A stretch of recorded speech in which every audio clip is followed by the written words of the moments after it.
네, 반갑습니다. 우리가 이제 재작년 크리스마스에 발사가 되어서 벌써 반년밖에 안 되는 짧은 시간 동안 아주 많은 발견들을 하고 있는 제임스 웹 이야기를 해볼 텐데요. 제임스 웹이 공개한 여러 사진들을 한번 디테일하게 살펴보면서 각 사진과 발견 속에 어떤 의미가 담겨 있는지를 하나하나 확인해 보도록 하겠습니다. 우선 첫 번째 사진입니다. 아마 제임스 웹 관련 뉴스를 보신 분들은 굉장히 익숙하게 보셨을 겁니다. 특히 당시 미국의 바이든 대통령이 직접 발표를 하면서 공개된 제임스 웹의 가장 첫 번째 칼라 이미지 중 하나이죠. 재밌게도 우리가 이 사진을 보면 사실 눈에 먼저 띄는 천체는 사진의 한가운데 밝게 빛나고 있는, 그리고 제임스 웹 특유의 6방향의 잔상 무늬를 함께 보이고 있는 이 밝은 별일 겁니다. 하지만 재밌게도 이 사진의 진짜 주인공은 이 별이 아니죠. 사실 이 별은 우리 은하 안에 포함된 훨씬 가까운 거리에 놓인 별일 뿐입니다. 그리고 사실 이 사진 속에 담긴 진짜 주인공은 이런 밝은 별 혹은 사방에 보이는 밝은 은하들이 아니라 구석구석에 보이는 훨씬 미지근하고 훨씬 어둡게 보이는 천체들이죠. 잘 보시면 사방 곳곳에 까만 우주를 배경으로 불그스름하게 빛나고 또 굉장히 독특한 모형으로 일그러진 이상한 천체들이 보일 겁니다. 바로 이것이 사실 이 사진 속에 담긴 진짜 주인공들이죠. 그렇다면 이 사진에 담긴 이 이상한 형태들의 정체는 과연 무엇일까요? 우선 이것을 정확하게 이해하기 위해선 약간의 물리학적인 배경 지식이 필요합니다. 그래서 본격적인 사진 이야기를 드리기에 앞서서 잠깐 과거의 물리학 발견으로 한번 돌아가 보도록 하겠습니다. 굉장히 유명한 물리학자죠. 바로 알버트 아인슈타인입니다. 아인슈타인이 했던 가장 위대한 발견 중에 하나는 우주에 있는 시간과 공간이 따로 놀지 않고 서로 엉켜서 함께 존재하고 있다. 즉 우주는 시공간으로 존재하고 있다는 그 위대한 발견이죠. 당시 이 위대한 발견을 하게 되었던 아인슈타인의 머릿속으로 잠깐 한번 들어가 보도록 하겠습니다. 간단한 사고 실험입니다. 자, 제가 여러분들을 창문이 없는 엘리베이터 안에 가두어 놓고 여러분들이 지구에 있는지 우주 공간에 있는지를 맞춰보라고 퀴즈를 내본다고 생각을 해볼게요. 우선 첫 번째 상황입니다. 지금 보시는 것처럼 지구 위에 엘리베이터가 있고요. 이 안에 여러분들이 타고 있습니다. 그러면 바깥 창문이 없어서 바깥 풍경을 볼 수 없다 할지라도 여러분들은 여러분들의 몸을 짓누르고 떠받치고 있는 지구의 중력을 느낄 수 있겠죠. 그리고 지구의 중력을 딛고 바닥 위에 올라서면서 내가 지금 지구의 중력이 작용하고 있는 지구 위에 있구나 라는 것을 알 수 있을 겁니다. 자, 그런데 이번엔 제가 여러분들을 좀 괴롭히고 싶어서 이 엘리베이터를 뜯어서 우주 공간에 띄웠다고 생각을 해볼게요. 그러면 여러분들은 순간 지구의 중력이 안 느껴질 거고 몸이 둥둥 뜨는 것처럼 느껴지게 되겠죠. 그리고 그러한 차이를 통해서 내가 지금 지구 바깥 우주 공간에 나와 있구나 라는 것도 알 수 있을 겁니다. 자, 그런데 아인슈타인은 여기에서 한 가지 재미있는 트릭을 추가합니다. 이 엘리베이터를 가만히 두는 것이 아니라 아주 빠르게 우주 공간에서 위로 잡아당겨서 올라가는 거죠. 즉 엘리베이터를 빠르게 가속시키는 겁니다. 그러면 여기에서 여러분들은 큰 착각을 하게 됩니다. 이전까진 아무런 중력 가속도도 느끼지 못한 채 우주 공간에 둥둥 떠 있었지만 갑자기 아래에서 위로 빠르게 가속되어 올라오는 바닥을 딛고 일어설 수 있게 되죠. 그러면 마치 여러분들은 실제 지구 위에 있는 것처럼 지구 중력이 존재하는, 즉 진짜 지구 위에 있다는 착각을 하게 됩니다. 놀랍게도 아인슈타인이 보여준 이 굉장히 재밌는 엘리베이터 사고 실험은 우리가 그동안 느꼈던 중력이라는 힘과 단지 움직이는 시스템 안에서 느끼게 되는 관성이라는 힘을 본질적으로 구분할 수 없다는 것을 보여주죠. 우리가 이것을 좀 더 물리학적으로 표현하자면 이렇게 이야기할 수 있습니다. 관성 질량과 중력 질량이 본질적으로 다르지 않다는 거죠. 이게 어떤 의미냐면 우리가 중력 질량이라고 하는 건 흔히 알고 있는 만유인력의 법칙, 이 F는 G, R제곱분의 mm이라고 하는 이 만유인력의 공식에 들어가게 되는 질량을 의미합니다. 반면에 관성 질량은 우리가 또 워낙 잘 알고 있는 F는 ma, 그 관성계에서 벌어지는 힘과 가속도의 법칙에 작용하는 질량을 이야기하죠. 재밌게도 사실 물리학적으로 봤을 때 관성 질량과 중력 질량은 꼭 일치할 필요가 없습니다. 하지만 재밌게도 우리 우주 공간에선 이 관성 질량과 중력 질량이 정확하게 일치하고 있죠. 사실 아인슈타인의 발견 이전까진 단순한 우연 정도라고만 생각을 해왔습니다. 하지만 아인슈타인은 방금 보여드린 엘리베이터 사고 실험을 통해서 관성력과 중력 자체가 본질적으로 구분할 수 없는 힘이다라는 것을 보여주었죠. 결국에 우리가 지금 지구의 위에서 서 있기 때문에 지구의 중력을 느끼고 있는 건지, 아니면 적절한 가속도로 위로 올라가고 있는 엘리베이터 안에 타고 있기 때문에 그것을 지구의 중력 정도라고 생각을 하고 있는 건지 우리는 창문 없이는 구분할 수가 없다는 뜻입니다. 그렇다면 이번엔 이 아인슈타인의 발견을 빌려와서 조금 더 한번 깊게 들어가 볼게요. 아까처럼 똑같이 지금 왼쪽은 실제 지구 위에 얹어있는 엘리베이터 안에서 실험을 하고 있는 거고요. 오른쪽은 우주 공간에 떠있는 엘리베이터에서 실험을 하고 있는 겁니다. 자, 먼저 왼쪽에 있는 실제 지구 위에서 실험을 해볼게요. 이번엔 여러분들이 이 안에서 빨간 공을 던집니다. 그러면 공은 쭉 날아가다가 지구의 중력에 의해서 포물선을 그리면서 땅으로 떨어지게 되겠죠. 반면 지구의 중력이 없는 가만히 멈춰있는 엘리베이터 안에서 공을 던지게 되면 이번엔 오른쪽처럼 빨간 공은 그냥 수평하게 쭉 날아가게 될 겁니다. 자, 그런데 아까처럼 이 엘리베이터를 우주 공간에서 위로 가속시키면서 끌어올리게 되면 바닥이 점점 빠르게 올라오게 되겠죠. 그러면 공 자체는 우주 공간에 대해 일직선으로 날아간다 할지라도 바닥 자체가 올라오다 보니까 그 안에 타고 있는 여러분들이 보기에는 공이 마치 바닥으로 내려가는 것처럼 보이게 될 겁니다. 결국 아까 설명드린 것처럼 지구 중력 가속도를 재현할 수 있을 만큼 그 교묘한 가속도로 엘리베이터를 끌어올리기만 한다면 여러분들은 실제 지구 위에서 공을 던지고 있는 건지 혹은 우주 공간에서 던지고 있는 건지 구분할 수가 없다는 거죠. 즉, 방금 소개해드렸던 아인슈타인의 등가 원리, 관성력과 중력이 본질적으로 구분할 수 없다, 같다라고 하는 그 의미는 관성력이 작용하는 시스템에서건 실제 중력이 작용하는 시스템에서건 모든 물리적인 현상은 동일하게 벌어진다라는 것을 이야기를 하는 겁니다. 여기까지 이해가 되셨다면 한 번만 더 제가 깊게 들어가 볼게요. 이번에는 공을 던지는 것이 아니라 램프를 켜고 빛을 비춰보는 약간의 사고 실험을 해보겠습니다. 아까처럼 똑같이 지금 우주 공간에 엘리베이터가 둥둥 떠 있고요. 이 우주 엘리베이터를 제가 빠르게 위로 끌어올린다고 생각을 해볼게요. 그렇다면 아까 공을 던질 때와 마찬가지로 우주 공간에 대해선 공도 일직선으로 날아갈 것이고 램프를 떠난 빛도 일직선으로 날아가게 될 겁니다. 하지만 아까와 똑같이 우주 엘리베이터가 빠르게 위로 올라가고 있기 때문에 그 안에 타고 있는 여러분들이 보기에는 공이 바닥으로 내려가는 것처럼 빛의 경로도 바닥으로 휘는 것처럼 보이게 되겠죠. 그런데 아까 제가 뭐라고 했죠? 아인슈타인의 등가 원리가 이야기하는 그 진짜 의미는 중력이 작용하는 시스템에서건 관성력이 작용하는 시스템에서건 모든 물리적인 현상은 동일하게 벌어진다라고 하는 것이 가장 본질적인 의미라고 했습니다. 즉, 관성력이 작용하는 시스템에서 빛의 경로가 휘어지는 것처럼 보일 수 있다는 건 마찬가지로 움직이지 않는 지구와 같은 중력만 작용하는 시스템에서도 빛의 경로가 중력 때문에 휘어질 수 있다는 것을 이야기를 하는 거죠. 즉, 아인슈타인의 등가 원리를 통해서 우리가 생각할 수 있는 건 중력을 통해 빛이라고 하는 존재의 경로가 휘어질 수 있구나 라고 하는 굉장히 놀라운 사실입니다.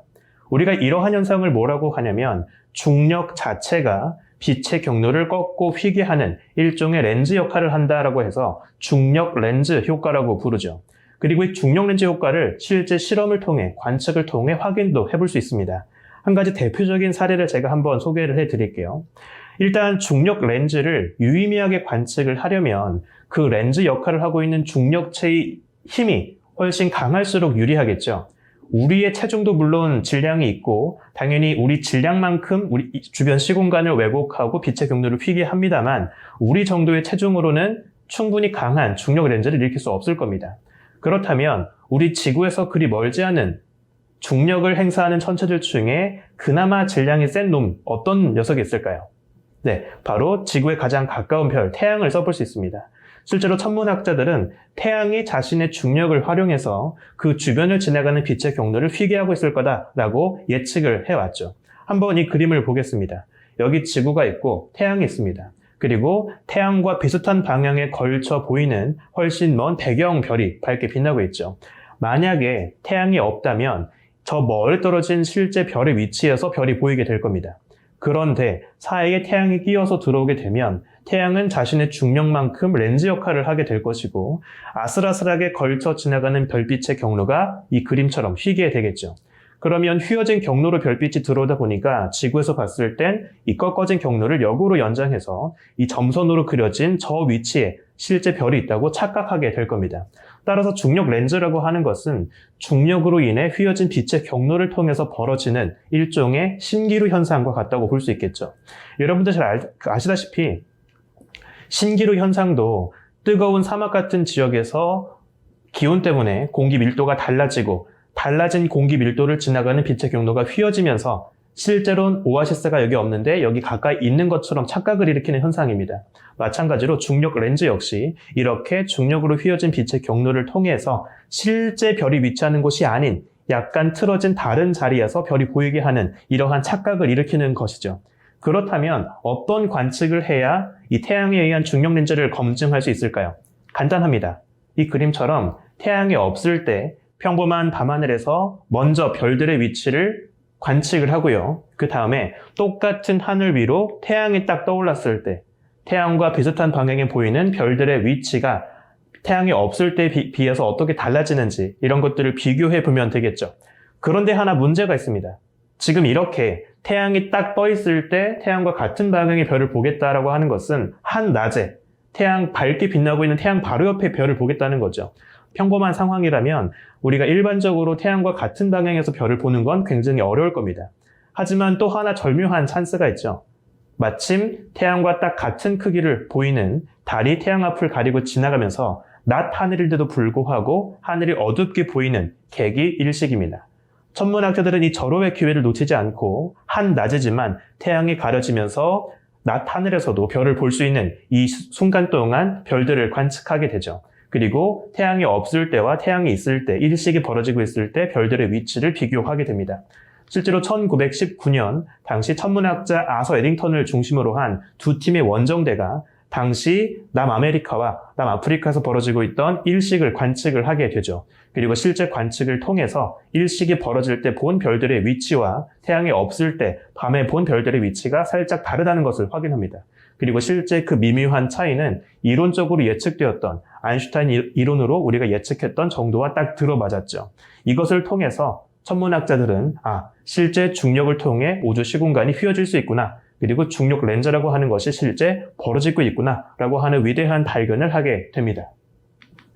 지금 보시는 이 사진이 당시 원정대가 아프리카에 떠나서 실제 그 현장에서 일식을 촬영했던 그 모습을 제가 지금 보여드리고 있는 거고요. 참고로 이 위대한 발견 덕분에 우리가 지금은 아인슈타인을 너무나 다 잘 알고 있잖아요. 과학자가 아니라고 하더라도 굉장히 유명한, 누구나 다 알고 있는 위대한 과학자가 되었는데 이처럼 아인슈타인이 유명인사가 될 수 있었던 가장 중요한 사건이 여기 사진 속에 같이 앉아있는 에딩턴의 위대한 관측 덕분이었습니다. 그래서 아인슈타인은 평생 이 에딩턴을 굉장히 고마워했다는 이야기가 전해지기도 하죠.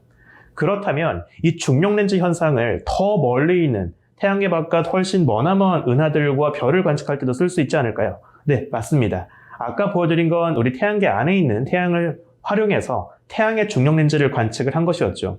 하지만 실제 우주에는 우리 태양보다 훨씬 무겁고 육중한 천체가 굉장히 많이 존재하고 있습니다.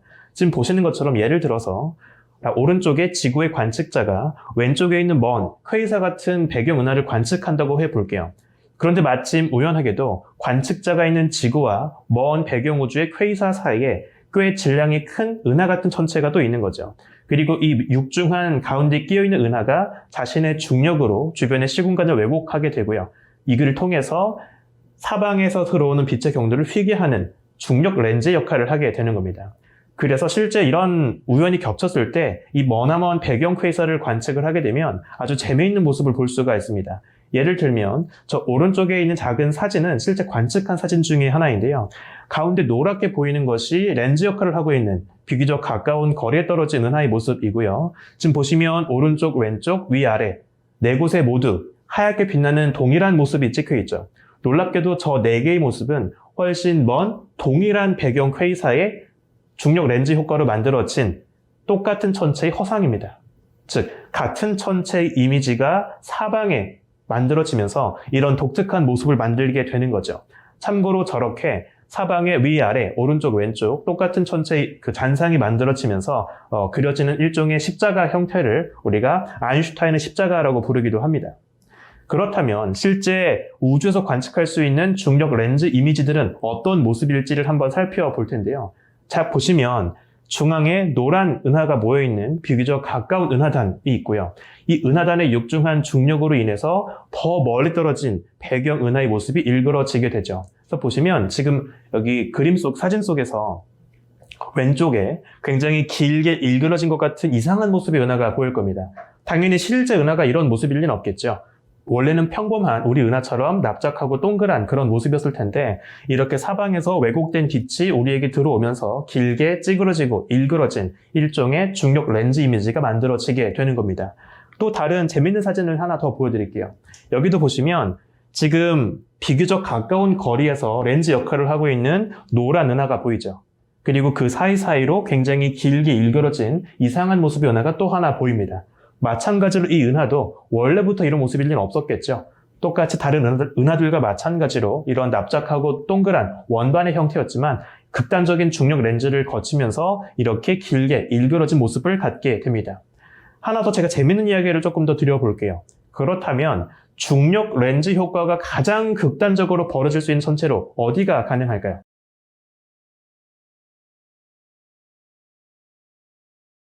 네, 맞습니다. 우주에서 가장 중력이 강한 천체라고 우리가 보통 부르는 블랙홀을 생각해 볼 수 있죠. 우리가 사실 블랙홀을 관측할 때도 이 블랙홀 주변에서 만들어지는 일종의 강한 중력 렌즈 효과를 활용할 수가 있는데요. 한번 블랙홀을 찍을 때 어떤 모습이 그려질지를 잠깐 생각해 보겠습니다. 보통 우주에 살고 있는 블랙홀들은 자신의 강한 중력으로 사방에 있는 물질들을 빠르게 집어삼킵니다. 그리고 굉장히 빠른 속도로 블랙홀에 붙잡힌 물질들이 블랙홀 주변을 맴돌게 되죠. 마치 그 모습은 토성 주변에 고리가 있는 것처럼 블랙홀 주변을 맴도는 물질들의 원반이 놓이게 됩니다. 참고로 우리가 이런 뜨겁게 달궈진 물질의 원반을 강착 원반이라고 부르죠. 그런데 만약 블랙홀이 강한 중력으로 중력 렌즈 효과를 일으키고 있지 않다면 우린 블랙홀과 주변의 강착 원반을 찍었을 때 이렇게 보여야 할 겁니다. 가운데 블랙홀 자체는 보이지 않고요. 블랙홀을 둥글게 에워싸고 있는 납작한 도넛 같은 원반만 보여야겠죠. 하지만 실제 블랙홀은 그렇지 않습니다. 너무나 극단적인 중력으로 인해서 완전히 빛의 경로를 뒤집다시피 꺾어버리게 되죠. 그래서 어떤 일이 가능하게 되냐면 원래는 블랙홀의 뒤에 숨어서 보이지 말았어야 할 뒤쪽 원반부의 빛이 위로 그리고 아래로 꺾여서 우리에게 들어오게 됩니다. 지구에서 관측했을 때 그 전체적인 모습은 앞을 지나가는 일반적인 블랙홀의 원반과 원래는 뒤에 있어서 보일 수 없었던 블랙홀 원반의 뒷면이 위에 허상 하나, 아래 허상 하나 이런 식으로 보이게 되죠. 여러분이 그림 보시면 어디선가 많이 본 것 같은 느낌이 들지 않나요? 네, 맞습니다. 여러분들 한때 굉장히 많은 인기를 누렸던 영화 있죠? 인터스텔라 영화 속에 등장하는 블랙홀의 모습과 굉장히 유사하죠. 왜 영화 속에서 블랙홀을 이렇게 표현했는지 이제 여러분도 잘 아실 수 있을 거라고 생각을 합니다. 실제 우리가 관측한 블랙홀도 이러한 모습을 갖고 있죠. 다시 한번 정리를 해보면 여기에서도 가운데 검은 구멍 속에 블랙홀이 숨어 있는 거고요. 그 블랙홀을 둥글게 에워싸고 있는 납작한 원반이 있는 거죠. 다만 앞을 지나가는 원반은 그대로 보이지만 뒤에 건너편에 가려져 있는 블랙홀의 그 주변의 원반은 일부가 허상이 되어서 위에 그려지고 나머지 일부가 허상이 되어서 아래 그려지고 이렇게 이상한 모습을 그리게 되는 겁니다. 그래서 약간 저는 이 블랙홀 혹은 중력 렌즈 사진들을 볼 때마다 문득 이런 생각이 들더라고요. 결국에 우리는 이 사진을 통해서 블랙홀의 앞통수와 옆통수, 뒤통수를 한 장면에 동시에 놓고 보는 셈이죠. 굉장히 재밌게도 유명한 화가 피카소가 그렸던 입체파 주의를 떠올리게 합니다. 어쩌면 이 중력 렌즈라고 하는 마법은 우리가 동일한 천체의 옆모습과 앞모습, 심지어 뒤통수까지 동시에 투영해서 볼 수 있게 하는 중력이란 붓을 통해 그린 큐비즘의 작품이 아닐까 전 그런 생각이 들기도 합니다. 자, 그래서 우리가 실제 관측했던 블랙홀의 모습도 이렇게 빛과 시공간이 일그러진 그 중력의 마법을 통해 완성된 결과물이었다고 볼 수 있겠죠. 다시 한번 이제 원래 얘기로 돌아가서 그렇다면 이 중력 렌즈 효과를 통해 우리가 얼마나 먼 우주까지 관측을 할 수 있을지를 한번 생각해 보겠습니다. 다시 보시면 이 중력 렌즈 효과가 갖고 있는 중요한 의미는 단순히 멀리 있는 천체를 왜곡시켜서 보여준다 것뿐만 아니라 결국에는 사방으로 꺾여 날아간 빛들이 한데 모여서 지구로 들어오다 보니까 마치 돋보기로 태양빛을 모아서 밝게 만드는 것처럼 원래는 굉장히 거리가 멀어서 아주 어둡고 흐릿하게 보였어야 할 천체의 빛이 증폭되게 되는 아주 놀라운 효과를 일으키게 되죠. 그래서 천문학자들은 너무나 거리가 멀어서 일반적이면 우리가 쉽게 보기 어려운 아주 어둡고 흐릿한 천체를 이 중력 렌즈 효과를 통해서 밝기를 증폭시키고 보게 됩니다. 그렇게 하면 원래는 너무 어두워서 볼 수 없었던 천체를 우리가 더 선명하고 편하게 구경할 수 있게 되는 것이죠. 그리고 이러한 관측을 통해서 천문학자들은 우주 공간에 숨어있는 미지의 질량, 암흑 질량 같은 존재들의 분포도 쉽게 파악을 할 수가 있습니다. 그래서 보시면 사방에서 만들어지는 중력 렌즈 이미지들을 통해서 이 암흑 속에 우리가 눈으로 볼 수 없는, 빛을 통해 감지할 수 없는 암흑 물질들이 어떻게 분포하는지 이러한 지도까지 완성을 하고 있는 거죠. 그래서 이제 이 중력 렌즈에 대한 이해를 바탕으로 다시 한번 이 제임스 웹이 공개했던 은하단의 사진을 한번 확인해 보겠습니다. 이제 여러분들도 중력 렌즈라고 하는 굉장히 위대한 중력의 마법을 알게 되었으니까 딱 눈을 사로잡는 밝은 천체가 아닌 그 사이사이에 숨어있는 이런 불그스름한 얼룩 같은 천체가 더 눈에 들어올 거라고 생각을 합니다. 최근 천문학자들이 분석을 해보니까 이렇게 관측했던 붉은 얼룩들 중에는 심지어 역대 가장 먼 거리에서 포착된 135억 년 전에 아주 어린 애기 은하의 모습까지 확인이 되고 있습니다. 점점 이렇게 중력 렌즈를 통해서 극단적으로 멀리 떨어진 배경 은하들까지 관측을 하게 된다면 조만간 정말 빅뱅 직후 처음으로 탄생했을지 모르는 진짜 첫 번째 세대 별과 은하의 모습까지 포착하는 날이 얼마 남지 않았다고 생각이 듭니다. 그래서 이러한 관측들을 앞으로 제임스 웹도 열심히 해나가게 될 거고요. 머지않아 정말 빅뱅 직후 최초의 세대의 모습까지 우리가 포착을 할 거라고 기대를 하고 있습니다. 그렇다면 이 위대한 제임스 웹 이후의 계획은 또 없을까요? 우리가 제임스 웹이 워낙에 대단한 일들을 하다 보니까 마치 제임스 웹이 인류가 누릴 수 있는 우주망원경의 최정점, 종점이라고 생각을 많이 하는 것 같더라고요. 하지만 사실 그렇지 않습니다. 당연히 제임스 웹이 있고 나서 그 이후의 미래도 우리가 생각을 해볼 수 있겠죠. 그리고 실제 현재 천문학자들이 계획하고 있는 엄청난 계획들에 대해서 짧게 소개하고 마무리하도록 하겠습니다. 지금 이 그림은 앞서 우리가 발사했던 허블 망원경, 그리고 최근에 올라가서 한창 활동을 하고 있는 제임스 웹 우주망원경, 그리고 또 다시 준비하고 있는 차차 세대 우주망원경의 거울의 크기를 지금 비교를 하고 있는 건데요. 한번 보시면 허블 때는 단일경으로 만들어서 거울의 전체 지름이 2.4m 정도였고요. 제임스 웹부터는 거울의 사이즈가 너무 커지다 보니까 육각형 모양의 조각 거울을 모아서 하나의 큰 거울을 만드는 방식을 쓰고 있죠. 사실 이러한 방식은 그동안 지상 망원경에서 많이 써왔지만 이번 제임스 웹처럼 우주 망원경에 적용한 적은 없었습니다. 그리고 제임스 웹에서 처음으로 시도를 했고 굉장히 많은 시도 끝에 드디어 성공적으로 우리가 지금 운용을 하게 된 거죠. 놀랍게도 천문학자들은 이 제임스 웹에서 멈출 생각이 없습니다. 제임스 웹보다도 더 2배 가까이 큰 지름을 갖고 있는 다음 우주망원경도 이렇게 고민을 하고 있죠. 사실 제임스 웹의 가장 중요한 역할 중에 하나는 이렇게 너무나 사이즈가 커서 여러 번 접어서 우주로 올린 다음 펼쳐야 하는 이 새로운 방식의 우주망원경 기술을 테스트하기 위한 일종의 기술적 리허설이었다고도 볼 수 있습니다. 이전까진 그냥 깔끔하게 단일경으로 망원경을 만들어서 통째로 로켓에 싣고 그냥 단순히 보내면 됐었지만 제임스 웹 순간 때부터는 이런 복잡한 기계 장치를 비좁은 로켓 안에 집어넣고 접혀있던 여러 장비들을 순서대로 펼치는 이런 복잡하고 위험한 과정을 거쳐야 하는 거죠. 사실 그래서 많은 천문학자들이 제임스 웹이 결국 성공하지 못할 것이다 라고 하는 굉장히 걱정 어린 염려를 하기도 했었습니다. 하지만 놀랍게도 제임스 웹은 이 어려운 기술들을 모두 해낸 거죠. 이 제임스 웹의 놀라운 성공 덕분에 천문학자들은 드디어 더 자신감을 갖고 더 커다란 거울을 달고 있는 망원경을 만들어서 우주에 올릴 수 있는 그러한 기회를 지금 누리고 있는 겁니다. 그래서 한 가지 제가 재미있는 비교를 좀 보여드리면 지금 올라간 제임스 웹과 앞서 활동하고 있는 허블 망원경의 관측 퀄리티를 비교를 잠깐 해볼게요. 보시면 당연히 허블 때 비해서 훨씬 구경이 더 커지고 더 선명한 해상도로 우주를 보고 있기 때문에 더 좋은 해상도로 은하를 관측하는 걸 확인할 수 있죠. 그런데 방금 소개해드린 차차 세대 우주망원경이 정말 우주에 올라간다면 지금 너무나 멋진 모습을 보여주고 있는 제임스 웹조차 압도할 만큼 이런 더 놀라운 관측 퀄리티를 우리가 보장할 수 있게 됩니다. 그렇다면 아직까지도 아쉽지만 너무나 거리가 먼 별과 은하들은 선명하게 보기가 어렵거든요. 그런데 정말 이 차차세대 망원경까지 성공적으로 올라가게 된다면 드디어 가까운 우주를 관측하는 것만큼 못지않게 빅뱅 직후의 초기 우주까지 우리가 선명하게 보게 될 겁니다. 그래서 이러한 관측을 통해서 천문학자들은 빅뱅 직후부터 지금의 우주에 이르기까지 우주 초창기에 퍼져있던 물질이 중력으로 모이고 반죽되면서 별과 은하가 차례차례 만들어지고 이 태초에 남긴 먼지와 부산물들이 다시 모여서 우리 태양을 비롯한 2세대 별과 행성이 만들어지고 하는 모든 역사를 한 그림으로 완성할 생각을 하고 있는 거죠.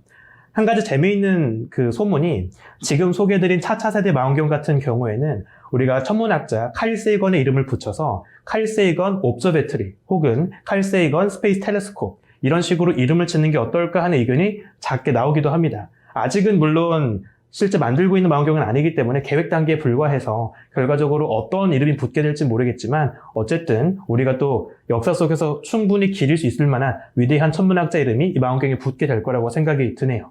정리하자면 제임스 웹도 결국에 이런 위대한 발견을 할 수 있었던 것은 앞선 선배 망원경들 허블, 케플러, 테스 같은 앞서서 우주를 관측했던 선배 망원경들의 노고가 있었기 때문에 가능했던 겁니다.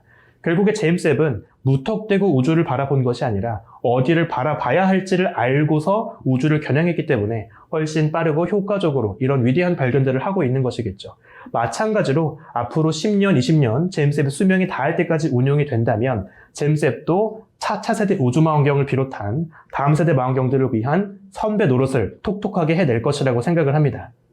그래서 이번 시간을 통해서 우리가 제임스 웹과 함께 얼마나 위대한 우주 시대를 살고 있는지 또 머지않아 우리의 후배들은 또 얼마나 위대한 망원경과 함께 우주를 바라보게 될지 그 미래에 대한 짧은 이야기를 한번 들려드려봤습니다. 네, 여기에서 제 강연을 마치도록 하겠습니다. 감사합니다.